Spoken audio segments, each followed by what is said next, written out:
Hello guys, welcome to honestly said. तो guys, जैसे कि आप जानते हैं कि कूड़े दो तरीके के होते हैं। एक साफ सुथरा कूड़ा जिसको आप झाड़ू लगाते हैं और वो हट जाता है। दूसरा बदबू मारने वाला कूड़ा, वो अगर हट भी जाता है तो उसकी बदबू थोड़े दिन तक रहती है। अब ऐसे ही बदबूदार कूड़े में एक एग्जाम्पल है गोबर। अब ये गोबर किसी के दिमाग में घुस जाता है तो आपको पता है उसको हम क्या बोलते हैं? अंधभक्त। तो अंधभक्त एक ऐसा प्राणी है जो एक तरीके से कुत्ते की दुम है। उसको आप 12 महीने नली में रखेंगे तब भी वो क्या निकलेगी? टेढ़ी की टेढ़ी ही निकलेगी। तो यही हो रहा है। ये हमारे जो अंधभक्त है ना, ये बेचारे इतने बौखला गए हैं कि इनको हजम ही नहीं हो पा रहा कि ब्रह्मास्त्र की एडवांस बुकिंग आ कैसे गई। एक तो है हमारे पोपट से मिट्ठू सिंह। वो बेचारे व्हाइट बोर्ड लगा के आराम से सबको सारी इंफॉर्मेशन देते हैं, लेकिन बात में कोई सेंस नहीं होती। गाइस, कसम से मैंने बहुत बड़े बड़े वाले देखे हैं, लेकिन इतनी बड़ी मोटी बुद्धि कहीं नहीं देखी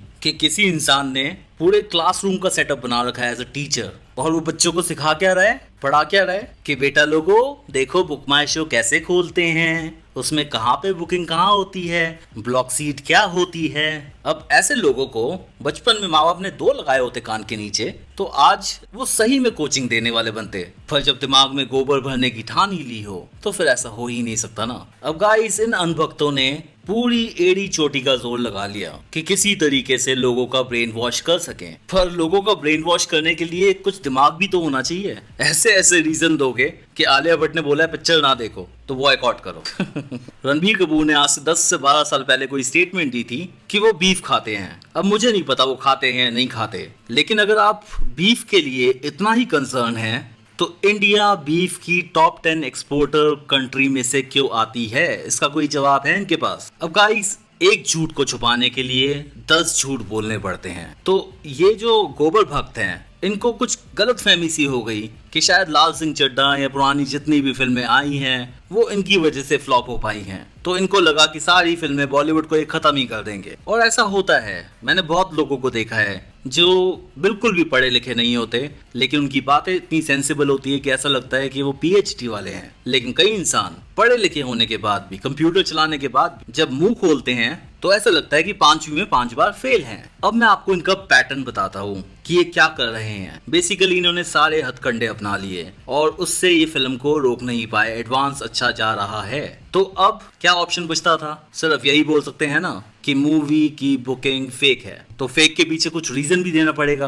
पर रीजन, क्योंकि ये गोबर बुद्धि हैं तो इनके रीजन भी ऐसे होंगे जिसपे सुन के हंसी आएगी। तो इनके रीजन क्या है? कॉर्पोरेट बुकिंग है। अरे भाई, कॉर्पोरेट बुकिंग एक शो में एक टाइम होती है। क्या सारे शहरों में कॉर्पोरेट बुकिंग ही चल रही है? अब हम इग्नोर कर देते हैं, कहते हैं कि चलो यार गोबर बुद्धि है, तो जीने दो उनको अपनी जिंदगी में, क्या करना है हमें। लेकिन उससे इनको तसल्ली कहाँ मिलेगी? झूठ का बिजनेस भी तो चलाना है। तो फिर ये नैरेटिव को और चेंज करते हैं कि बुकिंग सीट्स ब्लॉक्ड हो रखी हैं और वो दिखाया जा रहा है। अब झूठ है ना, मन में बेचैनी हो रही है कि हमने झूठ बोला है तो अब इसको और कवर करो। तो फिर ये बोलते हैं कि बुकिंग करण जौहर ने ही करा रखी है। मतलब जो फिल्म बनाएगा वो ही बुकिंग कराएगा। तो उसने अगर ऐसा ही करना था तो घंटे का बिजनेसमैन है वो। अब गाइस, नेचुरल सी बात है, पिछवाड़े में से जब धुआं निकलता है तो ऐसी बातें निकलती ही हैं। तो अब मैं आपको बताता हूँ ये ऐसा कर क्यों रहे हैं, क्यों नहीं एक्सेप्ट कर पा रहे हैं ये सच्चाई को कि जनता ने अपना फैसला कर लिया है पिक्चर को देखने का। जनता टिकट्स बुक करा रही है, उसको क्यूरोसिटी है इस मूवी में। तो ये आप समझ जाएंगे एक छोटे से एग्जाम्पल से। तो एग्जाम्पल ये है कि गाइस, आप मेरे चैनल पे मेरी वीडियोस क्यों देखने आते हैं? सही इंफॉर्मेशन देखने के लिए, ट्रुथफुल नैरेटिव देखने के लिए, पॉजिटिव एंड एंटरटेनिंग कंटेंट के लिए, राइट? अब सपोज करिए ऐसा होता है कि आपको नोटिफिकेशन आती है मेरी वीडियो की और आप देखते हैं कि मैंने ब्रह्मास्त्र के ऊपर वीडियो बनाई हुई है और मैं ये बोल रहा हूँ कि गाइस ब्रह्मास्त्र को बॉयकॉट करना है। क्यों? क्योंकि आलिया भट्ट ने बोला है पिक्चर नहीं देखनी। क्यों? क्योंकि ये पिक्चर एवेंजर्स की रीमेक है। क्यों?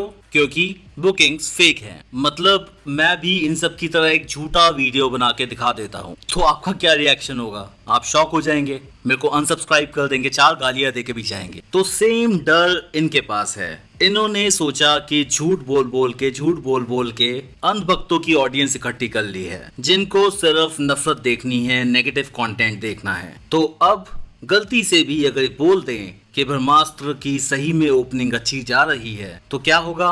इनके जो सब्सक्राइबर होंगे वो इनको गालियां देंगे, छोड़ के भाग जाएंगे, और बेसिकली क्या होगा, इनकी दुकान ठप पड़ जाएगी जैसे इनकी बुद्धि है। तो इसीलिए ये अंदर से फेफड़े इनके फड़फड़ा रहे हैं, क्योंकि दिन रात जो इन्होंने बताया ऑडियंस को, उसके बाद अब ये यहाँ तक पहुंच गए हैं कि एडवांस बुकिंग फेक है। गलती से अगर मूवी हिट हो गई, गलती से उसकी ओपनिंग अच्छी चली गई, तो फिर क्या मुंह दिखाएंगे अपनी ऑडियंस को? उस दिन ये कैसे वीडियो बनाएंगे? तो कुल मिला के इनके पसीने छूटे हुए हैं इस वक्त। अब जब ये पूरे एक्सपोज हो ही गए हैं तो इनके पास क्या बचता है? यही ना कि मूवी का बजट बहुत ज्यादा है।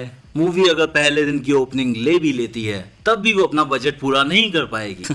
तो ठीक है ना, हमने कब मना किया? जो सच्चे इंसान होते हैं उनको हार से कोई डर लगता ही नहीं है। लेकिन खुशी तो इस बात की है कि पब्लिक ने इनको इनका आईना दिखा दिया है, क्योंकि ये बाजी ही हार चुके हैं। क्योंकि इनके हिसाब से तो मूवी की फर्स्ट डे ओपनिंग भी नहीं आनी थी, लेकिन ओपनिंग इतनी शानदार है, इससे साफ पता लगता है कि पब्लिक ने किस तरीके से इनके पिछवाड़े पे लात मारी। अब अगर ये समझने वाले होते, थोड़ा सा भी समझने वाले होते, तो हमारे मन में दया आती कि चलो यार जाने दो, हार गए हार गए। लेकिन नहीं, ये तो मोटी बुद्धि है ना, मैंने बताया था ना, गोबर, गंदी बदबू। तो फिर दिल से बड़ी खुशी होती है कि इनका फेक नैरेटिव फाइनली हार गया।